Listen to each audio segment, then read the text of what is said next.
अस्सलामुअलैकुम व्यूअर्स, आज मैं आपके साथ शेयर करूंगी नहायत ही शानदार मज़ेदार किस्म के चिकन कीमा नान बनाने की रेसिपी। और ये नान हम बग़ैर ओवन के, बग़ैर तंदूर के तवे पर बनाकर तैयार करेंगे। इंतहाई सॉफ्ट किस्म के मज़ेदार किस्म के नान बन के तैयार हुए हैं। स्टफ़िंग देखें किनारे तक फैली हुई है। तो चलिए रेसिपी स्टार्ट करते हैं। तो यहाँ पर सबसे पहले मैंने ले लिया है मैदा 2 कप। अब इसके अंदर 1 टीस्पून नमक डालूँगी, 1 टीस्पून डालूँगी पीसी हुई चीनी, हाफ़ टेबल स्पून डालूँगी यीस्ट। फ्रेश साशे यूज़ कीजिएगा, जो पहले का रखा हुआ है वो अक्सर रिजल्ट नहीं देता। मीठा सोडा ऐड करूँगी 1/4 टीस्पून। बेकिंग पाउडर नहीं, बेकिंग सोडा ऐड करना है। 1 टेबल स्पून मैंने डाल दिया है भर के मीडियम पिघला हुआ घी, मक्खन या तेल कुछ भी डाल सकते हैं। 2 टेबल स्पून के बराबर मैंने दही डाल दिया है, जो कि फ्रिज का ठंडा नहीं होना चाहिए, नॉर्मल रूम टेम्परेचर पे होना चाहिए। अब यहाँ पे मैंने नीम गर्म दूध लिया है, आधे कप से थोड़ा सा ज़्यादा दूध था, और उसके साथ मैं इस डो को गूंद लूँगी।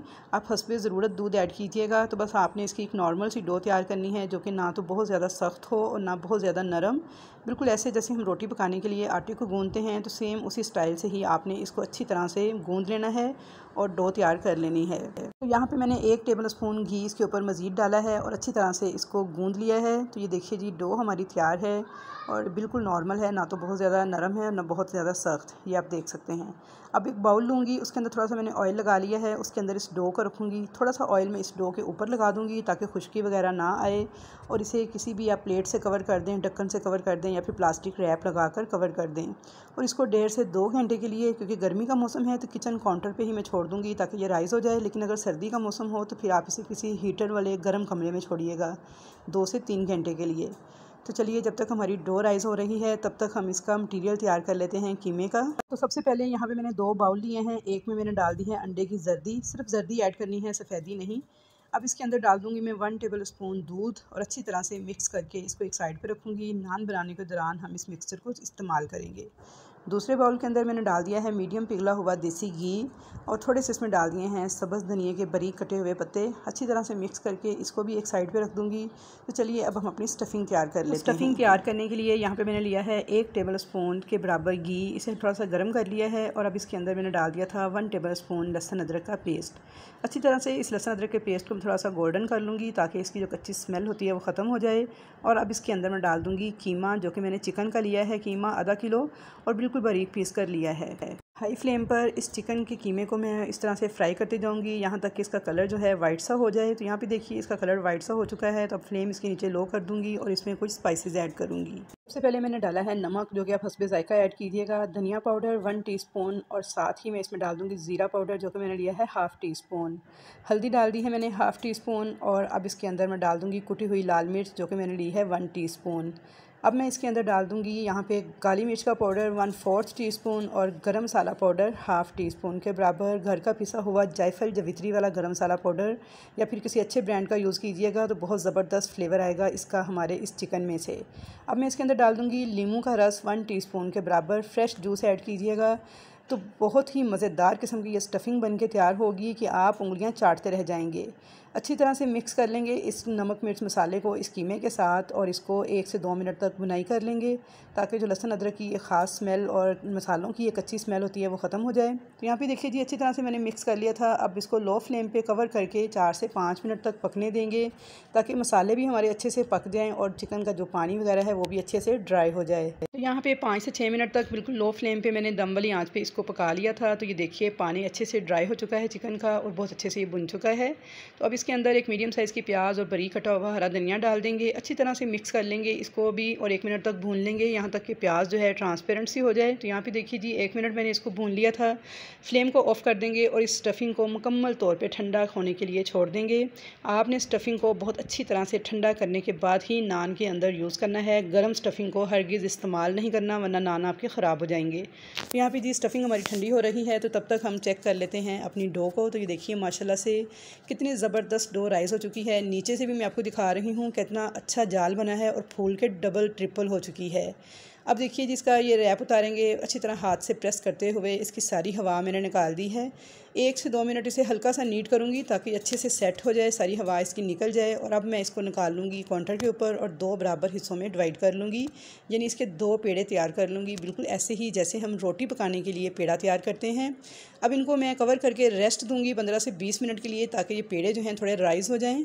तो यहाँ पे 15 से 20 मिनट हो गए थे पेड़ों को रेस्ट दिए हुए। तो चेक कर लेते हैं। तो ये देखिए माशाल्लाह से फूल के पहले से डबल हो चुके हैं। अब इनमें से मैं एक पेड़े को उठाऊंगी, थोड़ा सा काउंटर के ऊपर मैदा डस्ट करूँगी और हाथ की मदद से इसे इस तरह से फैला लूँगी। तो बस यहाँ पर आपने ये करना है कि इसके किनारे को अच्छे से थोड़ा बारीक करते हुए, प्रेस करते हुए फैला लेना है। सेंटर से चाहे थोड़ा मोटा ही रहने दें। और अब इसके अंदर बिल्कुल ठंडी स्टफ़िंग जो कि मैंने फ्रिज में रख के ठंडी कर ली थी वो डाल देंगे। आप हस्बे ज़रूरत, हस्बे ज़ायका जितनी आपको पसंद हो इसके अंदर स्टफ़िंग डाल सकते हैं। मैंने तकरीबन 4 से 5 टेबल स्पून भर के डाल दी है। और अब इसके किनारे को उठाएंगे और इस तरीके से इसको प्रेस करते हुए ज़िग-ज़ैग फ़ोल्ड करते जाएंगे। तो हमने इसके किनारों को अच्छी तरह से सील करना है कि इसकी स्टफ़िंग जो है बाहर ना निकलने पाए। हल्का सा देखें, इसको इस तरह से प्रेस कर देंगे और हल्का सा इस तरह से इसे गोल कर लेंगे। तो देखिए हमारा एक कीमे वाले नान का ज़बरदस्त किस्म का पेड़ा बन के तैयार हो चुका है। बिल्कुल इसी तरीके से दूसरे नान को भी स्टफ़ करके तैयार कर लेंगे। तो यहाँ पे आप देख सकते हैं कि मैंने दोनों पेड़े रेडी कर लिए हैं। अब मैं इनमें से पहले पेड़े को उठाऊंगी और थोड़ा सा मैदा डस्ट करूंगी काउंटर के ऊपर। हाथ की मदद से इसे इस तरह से प्रेस करती जाऊंगी कि सेंटर से आपने किनारों की तरफ इसे प्रेस करना है ताकि जो स्टफ़िंग है ना सारी वो किनारे तक फैल जाए। तो आपने इसको उल्ट पुल्ट करते हुए दोनों साइडों से इक्वल प्रेस करते जाना है और हाथ की मदद से ही इसको नान की शेप दे लेनी है। चाहें तो इसके ऊपर बेलन भी इस्तेमाल कर सकते हैं, लेकिन बहुत ही हल्के हाथों के साथ आपने बेलन को यूज़ करना है। वैसे मुझे बेलन की ज़रूरत महसूस नहीं हुई, या इतना ही माशाल्लाह से बहुत अच्छी तरह से फैल गया था। तो यहाँ पे देखिए जी नान को मैंने प्रॉपर शेप दे दी थी। तो बस आपने इसे रोटी से थोड़ा मोटा ही रखना है क्योंकि हमने नान तैयार करना है, रोटी नहीं। अब इसकी जो साइड हमने सील की थी उसको हम कर देंगे नीचे की तरफ और दूसरी जो प्लेन साइड थी इसको ऊपर की तरफ करते हुए इसके ऊपर एक निशान बनाएंगे। यहाँ पे मेरे पास एक डोंगे का ढक्कन था गोल, जिसका किनारा तेज़ था थोड़ा। आप जग का ढक्कन, डोल का ढक्कन, कोई भी गोल चीज़ इस्तेमाल कर सकते हैं इस शेप को बनाने के लिए, क्योंकि बाज़ार वालों के पास तो सांचा होता है लेकिन घरों में सांचे नहीं होते। तो मैंने ये देसी जुगाड़ इस्तेमाल की है। अब आप चाहें तो हाथ की मदद से इसके ऊपर निशान बना लें, उंगलियों की मदद से, या फिर छुरी की मदद से इस तरह हल्का हल्का प्रेस करते हुए इस तरह से ये निशान बना लें, लेकिन बहुत ज़्यादा प्रेस नहीं करना। अब इसके किनारे पे भी छुरी की मदद से टेढ़े कट्स लगा लेंगे इस तरीके से। तो ये लीजिए जी नान हमारा तवे पे डालने के लिए बिल्कुल तैयार है। तो एहतियात के साथ इस नान को उठा के मैंने कर दिया है काउंटर के ऊपर उल्टा। नॉर्मल सादा पानी लिया है और इसकी बैक साइड पर हाथ फेरते हुए इस तरह से इस पूरे नान को मैं गीला कर लूँगी। तो यहाँ पे देखिए जी मैंने नॉर्मल नलके का पानी लिया है। इस तरह हाथ पे लगाते हुए इस नान के ऊपर मैं फेरते हुए इस पूरे नान को बैक साइड से गीला कर लूँगी। और दूसरी तरफ मैंने चूल्हे के ऊपर एक तवा भी रख दिया है गर्म होने के लिए। तो व्यूअर्स यहाँ पे एक बहुत ही अहम बात जो मैं आपको बताना चाहूँगी वो ये कि ये नान आपने लोहे के तवे पर या सिल्वर के तवे पर तैयार करने हैं। नॉन स्टिक तवे पर यह नान बिल्कुल भी तैयार नहीं होगा और चिपकेगा नहीं। तो तवा मेरा बहुत अच्छे से गर्म हो चुका है चूल्हे पर। यहाँ पे मैंने नान को पानी भी लगा लिया है। अब बहुत ही एहतियात के साथ उठाते हुए इस नान को मैं डाल दूँगी इस तवे के ऊपर, और पानी वाली साइड को आपने तवे के ऊपर डाल देना है। डालते साथ ही आपने फ्लेम इसका कर देना है बिल्कुल लो। फ्लेम लो करने के बाद अब आपने क्या करना है, दोबारा से इस ढक्कन की मदद से इसके ऊपर ये निशान दोबारा से बनाना है और इसको इस तरह से प्रेस करते हुए इसके ऊपर ये निशान जो है ना इस तरह से बना लेने हैं। तो यहाँ पे मैंने ब्रश की बैक साइड यूज़ की है। अब चाहें तो कोई चम्मच, कोई सा भी डोई वगैरह भी इस्तेमाल कर सकते हैं और इस तरह प्रेस करते हुए आपने ये निशान बना लेने हैं नान के ऊपर। तो व्यूअर्स जिससे एक तो ये होगा कि नान दिखने में बहुत खूबसूरत तैयार होगा, और दूसरा ये होगा कि इस तरह प्रेस करने से ना नान बहुत अच्छी तरह से तवे के साथ चिपक जाएगा। याद रहे कि मैंने अब फ्लेम बिल्कुल लो कर दिया है और तवा नान जो है हमारा पकना स्टार्ट हो चुका है, लेकिन उससे पहले मेरा तवा बिल्कुल गर्म था। तो निशान लगाने के बाद फ़ौरन से आपने जो जर्दी वाला मिक्सचर हमने तैयार किया था ब्रश के साथ जल्दी जल्दी से ये अप्लाई कर देना है। और साथ ही मैं इसके ऊपर डाल दूँगी थोड़े से सफ़ेद तिल। आप चाहें तो कलवंजी या ज़ीरा भी इस्तेमाल कर सकते हैं, लेकिन तिल ज़्यादा खूबसूरत और ज़्यादा मज़े के लगते हैं।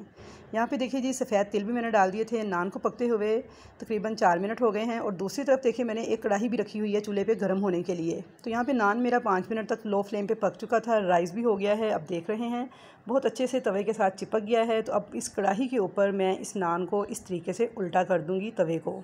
कढ़ाई भी मेरी बहुत अच्छे तरीके से गर्म हो चुकी थी और इसके नीचे अब फ्लेम में कर दूंगी मीडियम टू हाई। अब आपने इसे हाई फ्लेम पे पकने देना है 5 से 6 मिनट तक। तो ये देखिए माशाल्लाह नान पे देखें कितना खूबसूरत कलर 5 से 6 मिनट के बाद आ चुका है। और व्यूअर्स ये इतना खूबसूरत लग रहा था दिखने में और खाने में इतना जायकेदार था कि कोई भी इसको पहचान नहीं पाएगा कि आपने ये नान घर पर तैयार किया है।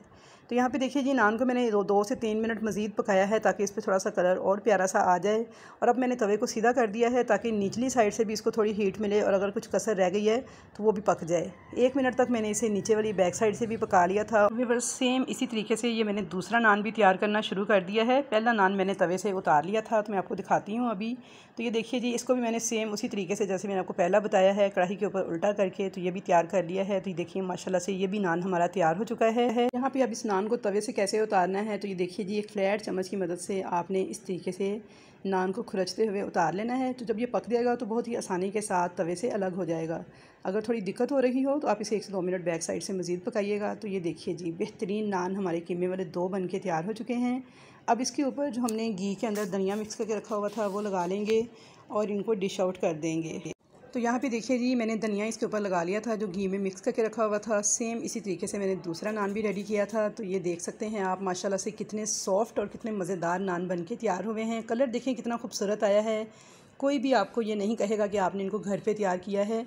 तो यहाँ पे मैं आपको इसकी बैक साइड भी दिखा दूँ और तोड़ के भी दिखा दूँ कि ये देखिए ये कितने शानदार तैयार हुए हैं। स्टफ़िंग इनके किनारों तक फैल चुकी है।